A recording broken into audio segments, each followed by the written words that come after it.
First off, I just want to say I made a really terrible mistake on the last video I did regarding capitalism in the Rocky world. I didn't say that I'm a host of a podcast called One More Round, the Rocky Series podcast. So if you enjoyed that little snippet that I did, check out our podcast. It's a lot of fun. Okay. This is like an emergency broadcast, talk about what I know. And I am not inside the circle of people to a certain degree. I did have somebody reach out to me. I literally just got off the phone with them. This is not even a lie. It's not a joke. This is serious. This is a person. I can't say their name. It's a he, so I can just say he. I can't say his name. Trust me when I tell you, this guy is like friends with Sly. He's friends with Nick. He was there that day at Rocky Day. He was at the whole event. He has an in. His in is big. Okay, he's even friends with Frank Stallone. So this guy's got it all. Okay. Anyways, and he's a friend of mine. Like, we're friends, and I appreciate him and his friendship. And I won't even say anything else about him, what he does inside the industry or what he does for the Rocky universe, so to speak. If he does anything at all, maybe he does nothing. Okay. So he messaged me and he goes, "Hey, can we talk? I saw your video." And I'm like, "Oh boy, he's mad." I feel bad. So I wrote it back like, "We could talk as long as you promise not to get mad at me." He goes, "No, of course not." So what happened was, this is just, I will be very quick. You can take my word for it, or you or not. It's okay. It's okay if you don't. But trust me, I know this guy and he wouldn't lie. So this is basically regarding the photo contest. So basically, Nick was beholden by a lot of different elements that we don't see. The city of Philadelphia, they wanted a piece of the pie. First response workers wanted a piece of pie. The library wanted a piece of the pie. So poor Nick was not able throughout. He wasn't able to control how many people wanted a piece of the Sly pie that day. And then there were people that were handpicked, yes, and they were handpicked for various reasons. Now, this individual, bless his heart, there was an event that happened in California, the experience with Sly, this was like a year ago, where Sly, through no fault of his own, left early, and there were people that paid for the meet and greet, weren't able to meet Sly.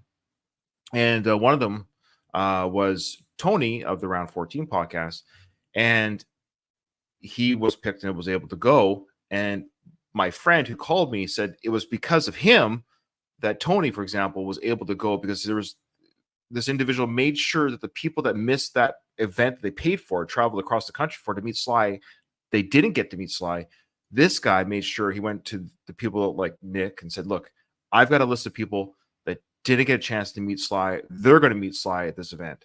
So bravo to this guy for doing that. That's how guys like Tony, that I knew, he's one of the people that I knew that won the contest. Well, he didn't win the contest. He didn't win. He was handpicked. Okay, but for the right reasons, folks. These are good reasons.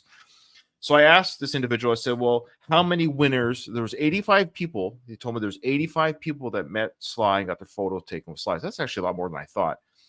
And out of the 85, he said that there was about 10. There was 10 individuals who were legit contest winners. Okay, guys?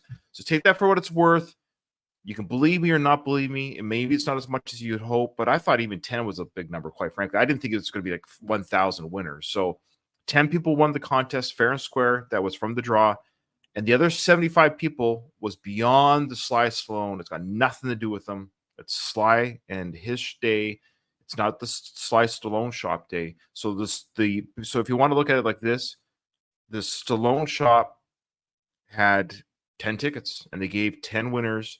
And then, yes, Nick and other people that organized it, they had some ins and got other people that were handpicked. So those handpicked people were handpicked, but there were 10 winners. So maybe they should have said the contest, there will be 10 winners, and they have every right to pick whoever they want. So that's the thing, guys. Like, I'm not trying to be an apologist, but keep in mind, they can pick whoever they want for whatever reasons. But there were 10 winners. Okay. Maybe people wanted more. Look, we want everyone to meet Sly, so it just sucks, right? That's really about it. So I'm glad that I got this call from this individual to clarify the contest and the winners. So at the end of the day, yes, it wasn't as many people as people would hope. Fair enough. But there were 10 winners. They're just nobodies, and they're just nobodies. There's 85 people that had a picture of Sly. This individual was there that day. So unless you were there that day seeing this, I'm going to take the word of the guy that I've known for years telling me the inside scoop, because he was there literally beside Sly's side as this event was happening. And he has no reason to lie to me, because why, he doesn't benefit or not benefit from this information. Like, his life would continue. He wanted me to know the real inside scoop so I wouldn't have egg on my face. And I appreciate that. So that's why I made the video. I made that video to call out the camp, right? The Sly Stallone Shop camp. That was the idea. It was to get attention to this issue, and attention it got. Perfect. I got a call. The person said, look, totally understandable what you had to say, your frustrations or your, not accusations, but the perception of what you saw is legit.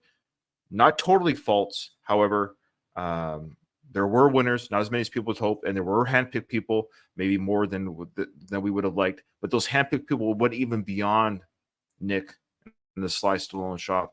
It was the city of Philly, the library, and like emergency response people. It was, yeah, okay. Speaking of the city of Philadelphia, or the Philadelphia Library, they have complete control of that Sly Stallone Shop. So why it looks kind of not great is because they don't want a brick and mortar store down there. They have about a 3-year lease to have that store there. There's some more information I got on that. And lastly, I asked this guy, I said, what about that kid? And so Sly did not know about that kid coming. Sly wanted that fiasco to end. He was blindsided by it. It was said to me that had Nick known that kid was going to go, that they would have kiboshed it. So you can kind of sense that Sly was uncomfortable during that event, or during that moment. He was like, wanted to end the whole kid yelling at him.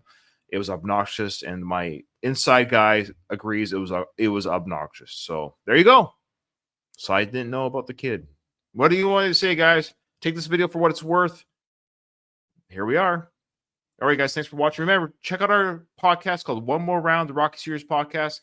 It's on YouTube. It's on all your other whatever podcast apps. And thanks for watching. And I just want to say, so if you're listening to this, you're going to see other episodes come out that I've already recorded. So just take it for what it's worth, the mick that we take out of things, because, it's all out of order.